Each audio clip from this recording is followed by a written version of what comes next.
জাতীয় বন্ধুগণ, সমাবেশের এ পর্যায়ে প্রধান অতিথির বক্তব্য নিয়ে আসবেন খুলনা ৭ আসনের হাবিজুবি পার্টির এমপি পদপ্রার্থী হাফিজুল ইসলাম পান্না।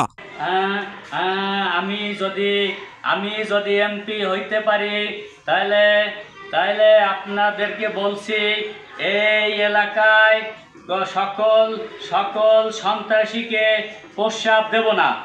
স্যার, এটা প্রসাব হবে না, প্রশ্রয় হবে, প্রশ্রয়। ওইয়া দেব না। আপনাদেরকে আরো বলি, আমি যদি এমপি হতে পারি তাহলে আপনাদের সবাই জন্ম নিয়ন্ত্রণ ফ্রি করে দেব। জন্ম নিবন্ধন ওইয়া এবার ছাত্রছাত্রীদেরকে বলি,